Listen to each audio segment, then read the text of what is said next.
తర్వాత ప్రాజెక్టుల రీడిజైనింగ్ పేరు మీద తుమ్మిడిహెట్టి దగ్గర నిర్మించుకోవాల్సిన బ్యారేజీలను అక్కడి నుంచి గ్రావిటీ ద్వారా తెచ్చుకోవాల్సిన నీళ్లను అన్నిటిని కూడా ప్రాజెక్టు రూపురేఖలు మార్చి ఊరు మార్చిండు, పేరు మార్చిండు, అంచనాలు మార్చిండు. 38,000 కోట్ల రూపాయలు నా అంచనా 1,50,000 కోట్లయింది. డాక్టర్ బాబాసాహెబ్ అంబేద్కర్ గారి పేరు మీద ఉన్న ప్రాజెక్టు కాస్త కాళేశ్వరం అయిపోయింది. తుమ్మిడిహెట్టి దగ్గర పనులు మొదలు పెట్టాల్సిన ప్రాజెక్టు మేడిగడ్డ, అన్నారం, సుందిల్ల ఈ ప్రాంతాలకు తరలిపోయింది. అంటే తన ధనదాహాన్ని తీర్చుకోవడానికి వ్యూహాత్మకంగా ఊరు మార్చిండు, పేరు మార్చిండు, అంచనాలు మార్చిండు. ఇప్పటికీ 1,00,000 కోట్లు ఖర్చు పెట్టిండు. 1,00,000 కోట్లు 94,000 కోట్ల రూపాయలు ఆల్రెడీ కాంట్రాక్టర్లకు పేమెంట్లు ఇచ్చారు. 1,02,000 కోట్ల రూపాయలు బిల్లులైనవి. దీని అంచనా 1,50,000 కోట్లకు పోయింది. ఇంకా ప్రాజెక్టులో టెండర్లు పిలవాల్సినవి, ఇంకా పూర్తి చేయాల్సిన పనులు ఇంకొక 50,000 కోట్లకు మినిమం ఉంటాయి. అంటే దానికి ఒక ప్రాపర్ షేప్ ఆ ప్రాజెక్టు రావాలి అని అంటే కనీసంగా ఇంకొక 50,000 కోట్ల పనులను మళ్ళీ పెంచాలి. 38,000 కోట్లతో కావాల్సిన కాళేశ్వరాన్ని ఇప్పటికి ఉన్న దాని ప్రకారం 1,50,000 కోట్లు అయింది. మిగతా పనులు కూడా ఇందులో కలుపుకుంటే 2,00,000 కోట్ల రూపాయలు అవుతాయి. ఇందులో 1,00,000 కోట్ల రూపాయలు ఖర్చు పెట్టాను. 1,00,000 కోట్ల రూపాయలు ఖర్చు అయిన ప్రాజెక్టుకు వారు ఇచ్చిన నీళ్ళు ఎన్నాయంటే 50,000 ఎకరాలకు హయ్యెస్ట్. ఇప్పటి వరకు ఆయన ఎత్తిపోసింది మొత్తము 168 టీఎంసీలు అయితే వర్షాలు వరదలు వస్తే 118 ఎత్తి మేడిగడ్డ నుంచి ఎత్తి అన్నారంలో వచ్చిండు, అన్నారం నుంచి ఎత్తి సుందిల్లలో వచ్చిండు, సుందిల్ల నుంచి ఎత్తి మిడ్మానేరులో వచ్చిండు. ఈ నీళ్లు పైకి వచ్చే లోపల పైన వర్షం వచ్చింది, అవి నిండా ఎక్కువైపోయి దాన్ని ఆపలేక గేట్లు తెరిచి మళ్ళీ అన్ని కలిపి సముద్రంలోకి వదిలేరు. 7,000 కోట్లు ఎల్లంపల్లి, శ్రీపాద ఎల్లంపల్లి నుంచి ఆ గేట్లు ఎత్తితే ఈయన మొత్తం మేడిగడ్డ, అన్నారం, సుందిల్ల నుంచి ఎత్తి శ్రీపాద ఎల్లంపల్లిలో పోసిన నీళ్లు పైన వర్షం వచ్చి వరద రాగానే దాంట్లో నిలపలేక గేట్లు ఎత్తితే మళ్ళీ మొత్తం 118 టీఎంసీలు సముద్రంలోకి కలిసింది. కానీ ఈ లోపల ప్రభుత్వానికి పడ్డ భారం ఎంత విద్యుత్ మీద అంటే 7,000 కోట్ల రూపాయలు. 1,00,000 కోట్ల ఖర్చు, 7,000 కోట్ల కరెంటు బిల్లులు కడితే ఇచ్చిన ఎన్ని ఎకరాల కంటే 50,000 ఎకరాలకు నీళ్ళు ఇచ్చిండ్రు. ఇది చంద్రశేఖరరావు గారు 9.5 సంవత్సరాలలో గోదావరి బేసిన్ మీద సాధించిన ఘన విజయం. ఇక కట్టింది కూలింది నేను చెప్పాల్సిన పర్లేదు, నాకంటే మీకు అందరికీ పూర్తిగా అవగాహన ఉంది మేడిగడ్డ ఏమైంది వీటి. ఈరోజు ఈ ప్రాజెక్టును మనం సరైన విధంగా ముందుకు వెళ్ళాలి, దీన్ని ఏదో రకంగా దీన్ని ఉపయోగపడేటట్టు చేయాలనే ప్రయత్నం చేస్తే మన దగ్గర ఈరోజు నిధుల సమస్య, నీటి కేటాయింపుల సమస్య. ఇప్పుడు ఈ నేపథ్యంలో చంద్రశేఖరరావు గారు కానీ టీఆర్ఎస్ నాయకులు ఇప్పుడు కాంగ్రెస్ అధికారంలోకి వచ్చింది, చంద్రబాబు నాయుడు గారికి ధైర్యం వచ్చింది.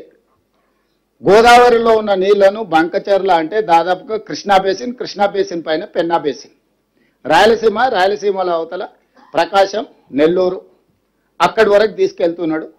ఇది కాంగ్రెస్ పార్టీ ఈ ప్రభుత్వం ఇచ్చిన అలుసు. ఇది స్థూలంగా వాళ్ళు చేస్తున్న ఆరోపణ. ఈ నేపథ్యంలో మిమ్మల్ని అందరినీ మనందరం ఇక్కడ కూర్చొని జరిగిన నేపథ్యాన్ని వివరించుకుంటూ ఏ విధంగా వాళ్ళు అబద్ధాలు చెప్తున్నారు, ఈ అబద్ధాలతోని 2023లో అధికారం కోల్పోయినారు, 2024లో డిపాజిట్లు కోల్పోయినారు, 2025 ఎమ్మెల్సీ ఎన్నికలలో అభ్యర్థులు దొరకలేదు. ఇది ఆ పార్టీ రాజకీయ పరిస్థితి. ఒకరోజు అధికారం పోయింది, రెండోసారి డిపాజిట్లు పోయినాయి, మూడోసారి అభ్యర్థులు దొరకలే. ఇప్పుడు ఆ పార్టీ నదుల పునరుజ్జీవనం కాదు, రిజర్వేషన్ ఆఫ్ రివర్స్ కాదు, reservation of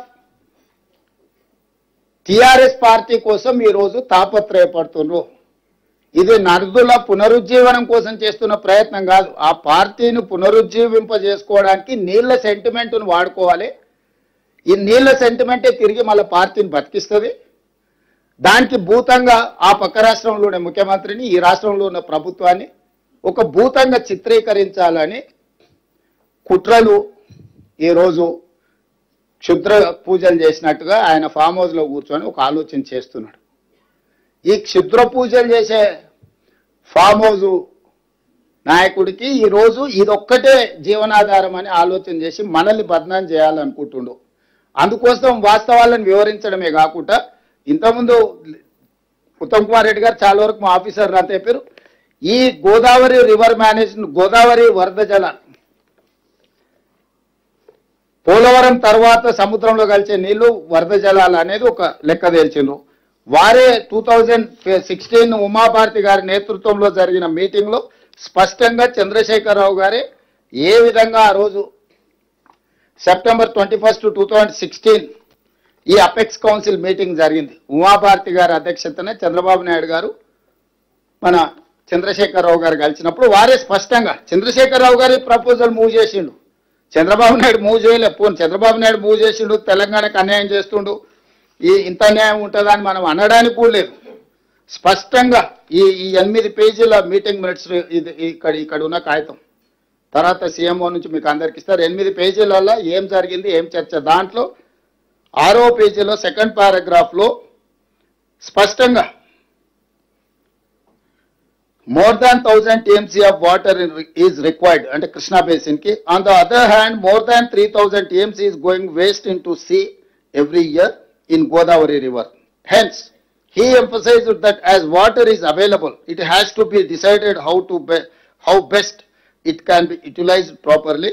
He stressed the need for developing understanding between the two states by sitting together and amicably settling the issue. అసలు 968 టీఎంసీలు మనకు, 518 టీఎంసీలు ఆంధ్రప్రదేశ్కు కేటాయింపుల ప్రకారం ప్రాజెక్టులు కట్టుకొని ఇవి వినియోగించుకున్న తర్వాత మిగులు జలాలు ఎన్నున్నాయి, వరద జలాలు ఎన్నున్నాయని అప్పుడు లెక్క తెలుస్తుంది. పైనున్న ప్రాజెక్టులు మనం 700-800 టీఎంసీలకు కూడా ప్రాజెక్టులు కట్టుకోలే. మనకు సమ్మక్క సార్లకు నీటి కేటాయింపులు రాలే, సీతారామకు నీటి కేటాయింపులు రాలే. నువ్వు తుమ్మిడేటి దగ్గర ప్రారంభిస్తున్న ప్రాజెక్టు ఇంకా లెక్కలలో అట్లనే ఉంది. ఈరోజు శ్రీరామ్ సాగర్ కట్టిన దానికి మొత్తం స్టిల్తో నిండిపోయి దాదాపుగా 40-50 టీఎంసీలు దాని రిజర్వాయర్స్ కెపాసిటీసే తగ్గిపోయినాయి.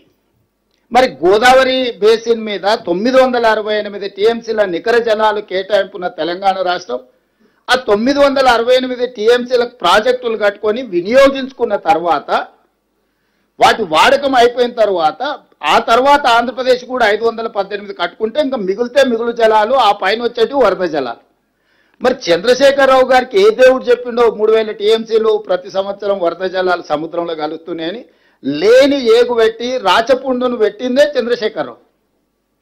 ఈ రాచపుండు బేసిస్ మీద ఈ బేసిన్లో చంద్రబాబు నాయుడు గారు 2016లోనే GOR నెంబర్ 262 క్లియర్గా ఆయన ఏమి ఇచ్చిండు, వ్యాప్కోస్కి సర్వే కోసము preparation of detailed project report providing water supply for drinking, industrial and irrigation needs of Rayalaseema, Prakasam and Nellore district by diverting flood waters from Godavari river to Penna river. 2016 నాడే చంద్రశేఖరరావు గారు ఏ రోజైతే ఉమాభారతి గారి దగ్గరికి వెళ్ళి 3000 టీఎంసీలు ఉన్నాయని ఈ రాచపుండును మనకు అంటించిండో తెలంగాణకు, అప్పుడే చంద్రబాబు నాయుడు గారు వ్యూహాత్మకంగా దీని సర్వే కోసం ఇమ్మీడియట్గా 5 కోట్ల రూపాయల సర్వే కోసం ఇచ్చి వ్యాప్కోస్కి ఆ రోజు జీవో ఇచ్చి చేసిండు. దాని తర్వాత ఇన్ కంటిన్యూషన్ ఆఫ్ దట్ ఇంకా అవతల నుంచి కూడా తీసుకెళ్లడానికి మళ్ళీ GOR నెంబర్ 230 29/3/2018 ఇంకొక జీవో ఇచ్చింది దీని కొనసాగింపుగా. ఈ రెండింటి నేపథ్యంలో ఫేజ్ 1 కింద దాదాపుగా 200 పేజీల రిపోర్టు వ్యాప్కోస్ వాళ్ళు ఆంధ్రప్రదేశ్కి 2018లోనే సబ్మిట్ చేశారు. దాంట్లో 4 రకాల ప్రతిపాదనలు. పెన్నాకు గోదావరి జలధార 4 ఆప్షన్స్ ఇచ్చారు. ఆప్షన్ 1, ఆప్షన్ 2, ఆప్షన్ 3, ఆప్షన్ 4 4 రకాల ఆప్షన్స్ ఉన్నాయి. ఇందులో option 4 is the best option. దీని ప్రకారం 400 టీఎంసీలు తీసుకొచ్చి ఈ రోజు మనం 200 టీఎంసీ గురించి మాట్లాడుతున్నాం. యాక్చువల్గా this project is design for 400 TMC, not for 200. టెంపరీగా ఇన్ఫ్రాస్ట్రక్చర్ అంతా 200 టీఎంసీకి చూపిస్తున్నారు, కానీ వాళ్ళు సివిల్ వర్క్లు మొత్తము ఇప్పుడు పంపించిన PFR ఏదైతే ఉందో ఫీజిబిలిటీ రిపోర్ట్ ఏదైతే ఇచ్చిండ్రో అందులో 300 టీఎంసీకి ఆల్రెడీ డిజైన్ చేశారు. పంపులు మాత్రమే ఫిట్ చేస్తున్నారు. ఇంకొక 100 టీఎంసీకి 200 టీఎంసీలకు పంపులు ఫిట్ చేస్తారు. 300 టీఎంసీకి మొత్తం ప్రాజెక్టులు కడుతున్నారు. కెనాల్స్ కానీ పంపులు ఫిట్ చేసుకోవడానికి అవసరమైన కాంక్రీట్ స్ట్రక్చర్స్ ఇవన్నీ. సో 400 టీఎంసీని ఏ విధంగా అప్ టు ప్రకాశం నెల్లూరుకి తీసుకెళ్లాలను 2016 నాడే చంద్రశేఖరరావు గారు చెప్పుడు, చంద్రబాబు నాయుడు గారు ఇదే అదనుగా తీసుకొని పనులు మొదలుపెట్టుడు. చంద్రబాబు నాయుడు గారి హయాంలోనే మొదటిసారి చంద్రబాబు నాయుడు గారి హయాంలోనే ఇన్ని పేజీల రిపోర్టు వ్యాప్కోసు ఆంధ్రప్రదేశ్ గవర్నమెంట్కి ఇచ్చింది. ఏ ఒక్క రోజు కూడా చంద్రబాబు నాయుడు గారు ఉన్నప్పుడు 16 నుంచి 19 వరకు ఏ ఒక్క రోజు ఇది చంద్రబాబు నాయుడు గారిని వ్యతిరేకించలేదు చంద్రశేఖరరావు గారు. ఇది వదిలేసి 2019లో మళ్ళీ జగన్మోహన్ రెడ్డి గారు రాగానే ఇప్పుడు అన్ని పవర్ పాయింట్ ప్రజెంటేషన్లు చూపించింది. In continuation of Chandrababu Naidu proposal, Jaganmohan Reddy గారు వచ్చినాక కూలంకషంగా డీటెయిల్డ్ ప్రాజెక్టుతోని ఇదే ప్రగతి భవన్లు ఇక్కడనే మిత్రులు పొన్నం ప్రభాకర్ గారు చెప్తారు, ఇదే ప్లేస్లో జగన్మోహన్ రెడ్డిని పిలిచి మంచి భోజనం పెట్టి పవర్ పాయింట్ ప్రజెంటేషన్ ఇచ్చి ఏ విధంగా గోదావరి జలాలను పెన్నా పరివాహక ప్రాంతానికి బంకచెర్ల వరకు తరలించుకెళ్లాలను చంద్రశేఖరరావు గారే వాళ్ళకి మొత్తం నేర్పిండు. ఈరోజు ఆయన 80,000 పుస్తకాలు చదివిన తెలివితేటలు, విశ్వాసం ఏదైనా ఉంటే తెలంగాణ ప్రజల పట్ల చూపించాలి. వారు చంద్రబాబు నాయుడు ఇక్కడికి వచ్చినా గోదావరి జలాలే తీసుకుపోతామన్నారు, జగన్మోహన్ రెడ్డి ఇక్కడికి వచ్చినా గోదావరి జలాలే తీసుకుపోతామన్నారు. చంద్రశేఖరరావు గారు నగరి రోజా గారింటికి వెళ్ళినా కూడా గోదావరి జలాలని మీకు ఇచ్చి రాయలసీమను రతనాల సీమ చేస్తా అన్నాడు. అంటే మా ఇంటికి వస్తే ఏం తెస్తావు, మీ ఇంటికి వస్తే ఏం పెడతావు అనే విధానము స్పష్టంగా ఇక్కడ ఉంది. ఈ నేపథ్యంలో రెండవసారి ముఖ్యమంత్రికి వచ్చిన చంద్రబాబు నాయుడు గారు పాత ఫైల్స్ కన్నిటికీ దుమ్ము దులిపి ఇప్పుడు ఆ పనులను ముందుకు తీసుకెళ్లడానికి మొదలుపెట్టినారు. మేము స్పష్టంగా చెప్పినాం, కృష్ణానదిలో మా ప్రాజెక్టులు అన్ని నీటి కేటాయింపులు, గోదావరి ప్రాజెక్టులో మా ప్రాజెక్టుల నీటి కేటాయింపులు అన్ని వివాదాలు పరిష్కారం అయితే తప్ప మిగులు జలాలు అనేది లెక్క తేలదు. కాబట్టి గోదావరి బేసిన్లో మా పెండింగ్ ప్రాజెక్టులు ప్లస్ 968 టీఎంసీ వాటర్ ప్రాజెక్టులు మేము మొత్తం కట్టుకున్న తర్వాత మిగులు జలాల పైన వరద జలాలు ఉంటే అవి ఎన్ని మిగిలినాయి, దాంతో మాకెంత వస్తుంది మీకెంత వస్తుంది. మళ్ళా మిగులు జలాల మనకు వాటా ఉన్నది, వరద జలాలలో కూడా మనకు వాటా ఉన్నది. నికర జలాలలో ఏ విధంగా అయితే ప్రపోర్షనేట్గా 968 టీఎంసీ మనకు 518 టీఎంసీ ఆంధ్రప్రదేశ్కి వచ్చిందో అదేవిధంగా గోదావరిలో ఉండే మిగులు జలాలు కావచ్చు, గోదావరిలో ఉండే వరద జలాలు కావచ్చు, ప్రపోర్షనేట్గా తెలంగాణకు కూడా ఒక రైట్ వస్తుంది. ఇవన్నీ చర్చించుకోవాలంటే ఆఫీసర్స్ లెవెల్లో ఫస్ట్ డిస్కషన్ జరగాలి, ఆ తర్వాత అక్కడ ఇది కాకపోతే మన మంత్రుల కమిటీలో జరగాలి, అక్కడ కూడా పరిష్కారం కాకపోతే అపెక్స్ కౌన్సిల్లో కూర్చొని మాట్లాడుకోవాలి. అప్పుడు మాత్రమే నికర జలాల లెక్కలు తేలిన తర్వాత మిగులు వరద జలాల మీద చర్చ జరుగుతుంది. మిగులు వరద జలాలలో తెలంగాణకి ఎంత వస్తుందో కూడా లెక్క రాసుకోవాలంటున్నాం మేము.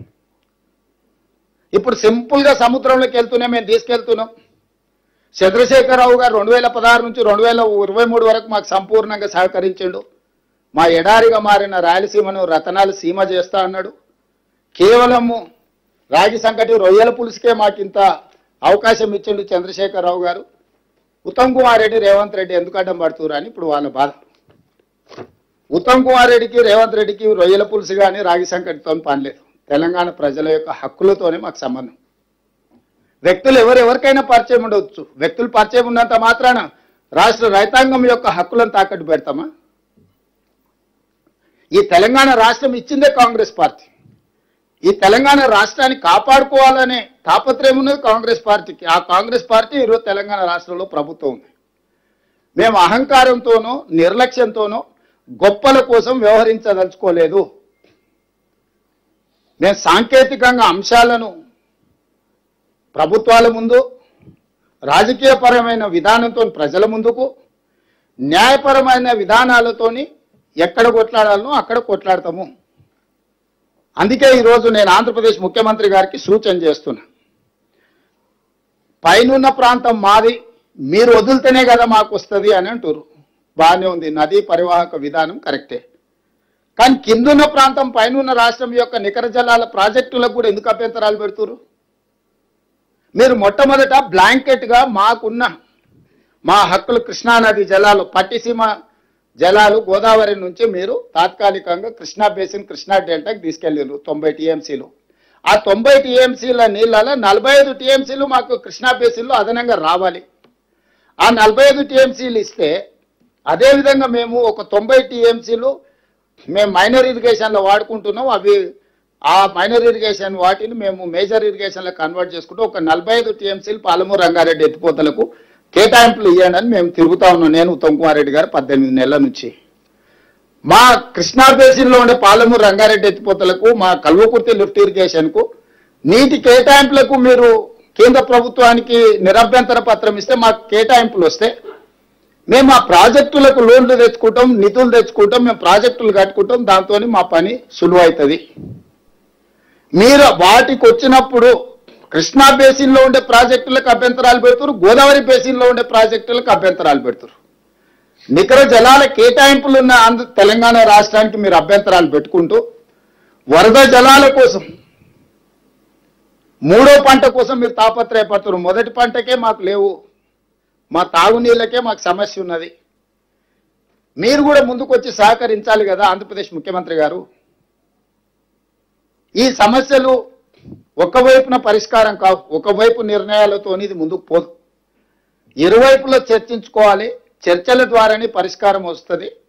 కేంద్ర ప్రభుత్వం పెద్దన పాత్ర పోషించాలి చట్టపరంగా. Apex council chairperson is Jal Shakti minister.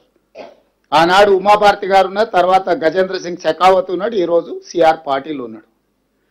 పెద్దన్న పాత్ర పోషించాల్సిన కేంద్ర ప్రభుత్వము ఒక లిటిగేషన్ క్రియేట్ చేస్తుంది. పరిష్కరిస్తే మా దగ్గర ఎందుకు వస్తారు?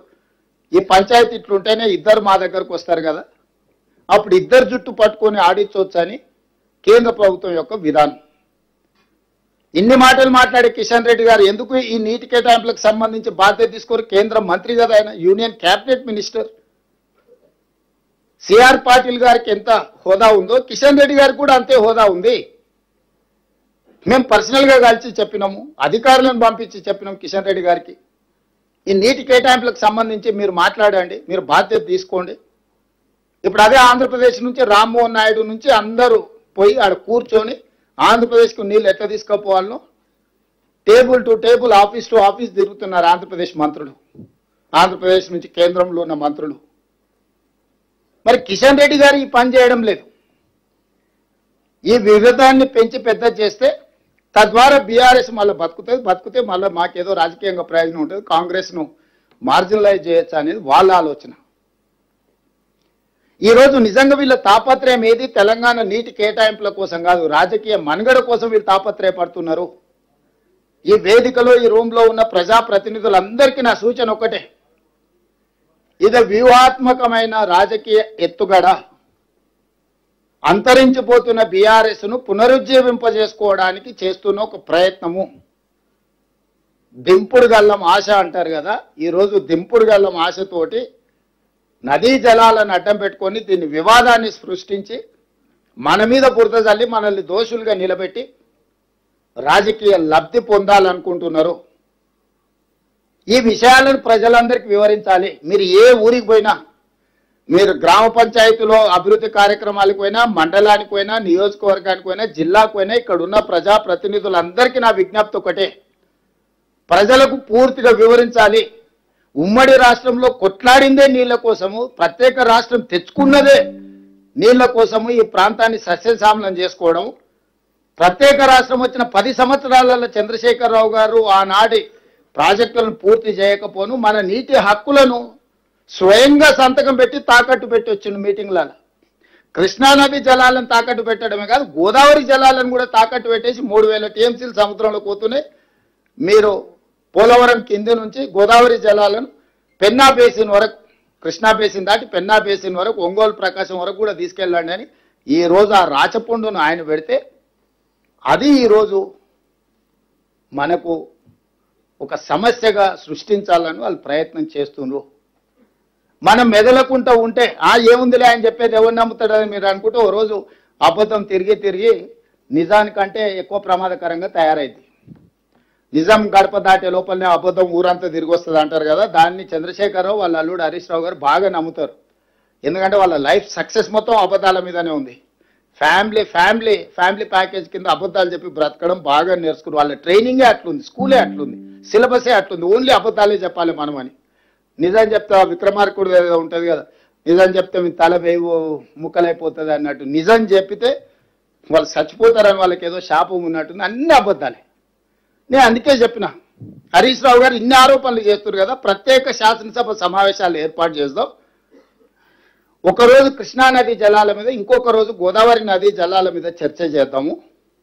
మీరు ఇంత అనుభవజ్ఞులు కదా, 5 ఏళ్ళు నువ్వు మంత్రి చేసినావు, 5 ఏళ్ళు చంద్రశేఖరరావు గారు మంత్రి చేసి 20 ఏళ్ళు నీళ్ళ కోసమే తెలంగాణ ఉద్యమం చేసినావు అని చెప్తున్నారు కదా, చర్చ చేద్దాం చట్టసభలలో రాండి అని నేను వారికి విజ్ఞప్తి చేసిన. మీరు స్పీకర్కు లెటర్ రాయండి, మేము కూడా అఫీషియల్గా లెటర్ ఇస్తాం గవర్నమెంట్ నుంచి.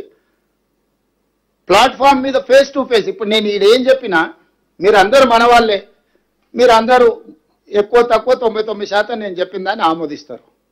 నేను అట్లా వాదించదలుచుకోలే, నేను మీకు వివరాలే ఇస్తున్నా. చంద్రశేఖరరావు గారు, హరీష్ రావు గారు టీఆర్ఎస్ పార్టీని శాసనసభలో నించోబెట్టి ఒక్కొక్క జీవో ఒక్కొక్క పేపర్ చదివి వినిపించి ఆ రోజు ఏ విధంగా మనకు తెలంగాణ ప్రజల పట్ల మరణ శాసనం రాసిండ్రో, ఈ రాచపుండు ఎవరు తీసుకొచ్చి తెలంగాణ ప్రజలకు అంటగట్టినరో మనం చర్చించుకోవాల్సిన అవసరం ఉంది. ఈరోజు ఎన్విరాన్మెంట్ మినిస్ట్రీ అయితే పిఎఫ్ఆర్ను తిరస్కరించిందంటే అదేదో పరిష్కారం అనుకోకండి, అది కామా మాత్రం, అది ఫుల్ స్టాప్ కాదు. వాళ్ళు లేవనెత్తిన డౌట్లను మళ్ళీ క్లారిఫికేషన్ పేరు మీద మళ్ళీ వెనక్కిస్తాడు. ఎందుకంటే మోడీ గారి మనగడ చంద్రబాబు నాయుడు గారి మీద ఉంది, చంద్రబాబు నాయుడు గారి మనగడ గోదావరి బంకంచెర్ల మీద ఉంది. ఇవన్నీ నదుల అనుసంధానం లాగా రివర్ ఇంటర్లింకేజ్ లాగా ఇదంతా పొలిటికల్ ఇంటర్లింకేజ్ ఉన్నది. అందుకోసమని ఇది మన తెలంగాణలో కడుతున్న ప్రాజెక్టులు కానీ తెలంగాణకు కేటాయించిన నీళ్లను పక్కాగా లెక్కలు రాసి మన కేటాయింపులు జరిగినప్పుడే ఈ సమస్యకు పరిష్కారము. ఇది ఒక రోజు, ఒక నెల, ఒక సంవత్సరంలోనూ తేలే వివాదం కాదు. అందుకే ఈ హాల్లో ఉన్న ప్రతి ప్రజాప్రతినిధి దీన్ని నేర్చుకోవాలి. ప్రతి గ్రామంలో, మండలంలో, జిల్లాలో మీరు అంశాన్ని ఖచ్చితంగా మీరు ఏదైనా ఉపన్యాసం ఇవ్వండి. ఒక 5 నిమిషాలు ప్రజలకు ఇది వివరించాలి. ఏ విధంగా చంద్రశేఖరరావు గారు తెలంగాణ రైతులకు ద్రోహం చేసిండో, రాష్ట్రం వచ్చినా కూడా వచ్చిన తర్వాత కూడా మన నీళ్ళని ఎట్లా ఆంధ్రప్రదేశ్కు తాకట్టు పెట్టిండో.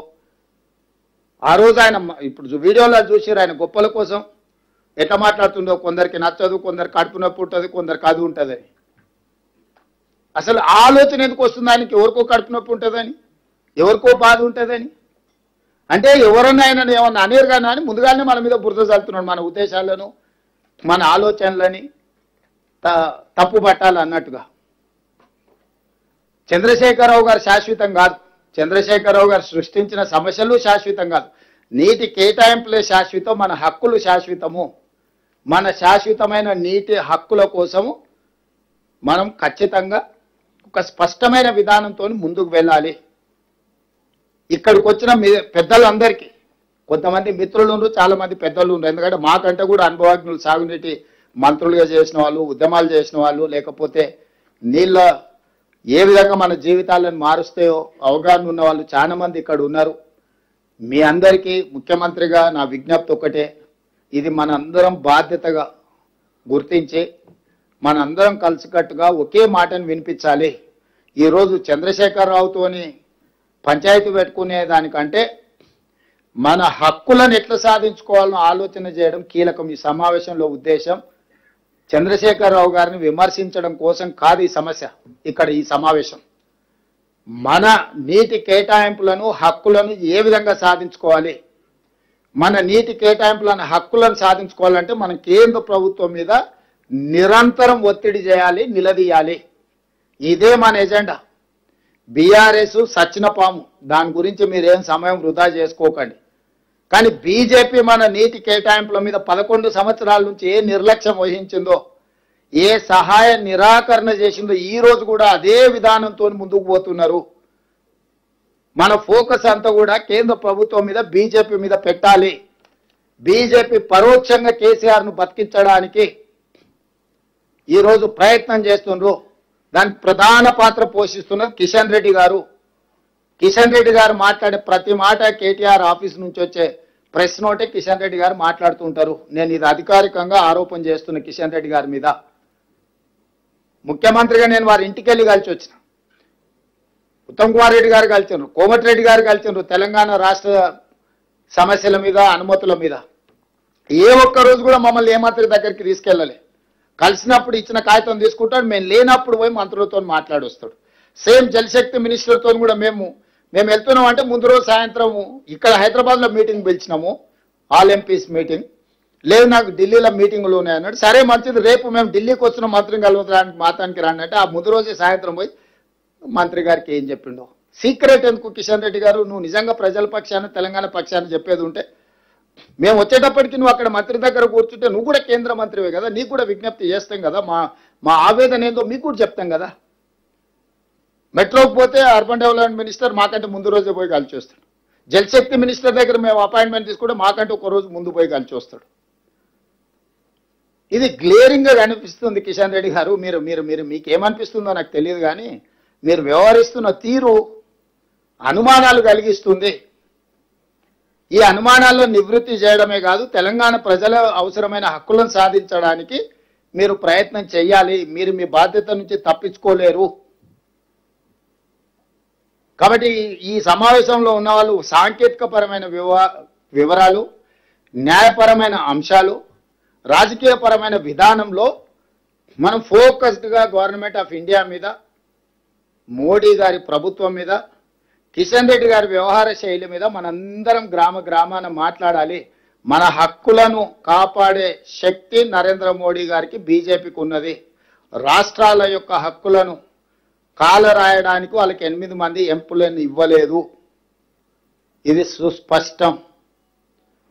నూతన అధ్యక్షుడు భారతీయ జనతా పార్టీ తెలంగాణ శాఖ రామచంద్రరావు గారు కూడా నేను విజ్ఞప్తి చేస్తున్నా, మీరు నూతన అధ్యక్షుడిగా బాధ్యత తీసుకున్నందుకు మీకు శుభాకాంక్షలు తెలియజేస్తూనే, మీ ముందున్న మొట్టమొదటి సమస్య గోదావరి నదీ జలాల సమస్య. గోదావరి నదీ జలాల సమస్యను మీరు ప్రధానమంత్రి దగ్గరికి వారి దృష్టికి తీసుకెళ్లి తెలంగాణ రాష్ట్ర బీజేపీ అధ్యక్షుడిగా మొట్టమొదటి కార్యాచరణగా పెట్టుకోండి. ఈ సమస్యను పరిష్కరించడానికి అవసరమైన ప్రణాళికను సిద్ధం చేసుకోండి. మీకు అవసరమైన సమాచారాన్ని మా సంబంధిత శాఖ మంత్రులు, అధికారులు మీకు ఇస్తారు. మీరు ఆ విధంగా ముందుకు వెళ్ళి ఈ సమస్యను పరిష్కరిస్తే బాగుంటుంది. ఈ సమస్యను పరిష్కరించేంత వరకు మనందరం సింగిల్ వాయిస్ కింద ఉండాలి. వాళ్ళు సృష్టించే సోషల్ మీడియా లేకపోతే వాళ్ళు ఇస్తున్న స్టేట్మెంట్లు, వీటన్నిటిని చూసి ఎవ్వరు ఇక్కడ ఉన్న ప్రజాప్రతినిధులు కానీ, అధికార ప్రతినిధులు కానీ, లేకపోతే రాజకీయ పార్టీల పెద్దలు కానీ ఎవ్వరు కన్ఫ్యూజ్ అవ్వాల్సిన అవసరం లేదు. తప్పులు చేసింది వాళ్ళే, తప్పులను సమర్థించుకుంటున్నది వాళ్ళే, తప్పులను మన మీదకి రుద్దాలని చూస్తున్నది వాళ్ళే. కాబట్టి మనమంతా రైట్ సైడ్ ఉన్నాం, రైట్ ఇష్యూ మీద మాట్లాడుతున్నాం. దీన్ని ఖచ్చితంగా ఎవరి స్థాయిలో వాళ్ళు, ఏ లెవెల్లో ఉన్న వాళ్ళు ఆ లెవెల్లో ఈ ఇష్యూని అడ్రస్ చేయాల్సిందే, మాట్లాడాల్సిందే. అనుభవజ్ఞులు కూడా బయటకు వచ్చి వాళ్ళ అనుభవంతో మాట్లాడాలి. గతంలో తుమ్మల నాగేశ్వరరావు గారు, కడియం శ్రీహరి గారు తెలంగాణ ప్రాంతం నుంచి మంత్రులుగా పనిచేసిన వాళ్ళు ఉన్నారు. కోదండరామ్ గారు లాంటి వాళ్ళు, చాలామంది ప్రొఫెసర్లు తెలంగాణ ఉద్యమంలో ఉన్నారు. సాగునీటి రంగ నిపుణులు చాలామంది ఉన్నారు. వాళ్ళందరూ కూడా బయటకు వచ్చి మాట్లాడాలి. ఈ ప్రభుత్వానికి మీరు ఏమైనా సూచన ఇవ్వదలుచుకుంటే మాకు ఎలాంటి బేసిజాలు మేము తీసుకుంటాం. ఇంకా ఏమైనా బెటర్గా మేము పర్ఫామ్ చేయాలంటే మీ వైపు నుంచి ఏమైనా అడ్వైజ్ ఉంటే ఎనీ ఎక్స్పర్ట్, మాకేం అభ్యంతరం లేదు. ఎక్స్పర్ట్స్ ఏదైనా మాకు సూచనలు ఇస్తే కూడా వాటిని కూడా తీసుకుంటాం. అందుకోసమని ఈరోజు ఈ సమావేశాన్ని ఏర్పాటు చేసి ఇది ఒక అవగాహన సదస్సు. కృష్ణానది జలాలు, గోదావరి జలాలు, వాటి నేపథ్యంలో చట్టాలు, ఈరోజు రాజకీయ పార్టీలు మాట్లాడుతున్న, లేవనెత్తుతున్న అంశాలను అన్నిటిని కూడా ఒకసారి మీ అందరితో పంచుకోవాలన్న ఆలోచన, మీకు అందరికీ వివరించాలి వాస్తవాలను. ఈ వాస్తవాలను వివరిస్తే ప్రజలకు కూడా మీరు వివరించగలుగుతారని ఒక ఆలోచనతోని సంబంధిత శాఖ మంత్రివర్యులు ఉత్తమ్ కుమార్ రెడ్డి గారు ఏర్పాటు చేసినందుకు, ఈ అన్నిటిని పర్యవేక్షించిన ఉప ముఖ్యమంత్రి వర్యులు బట్టి విక్రమార్క గారికి ఇద్దరికి అభినందనలు తెలియజేస్తూ మీ అందరి దగ్గర సెలవు తీసుకుంటున్నాం మిత్రులారా.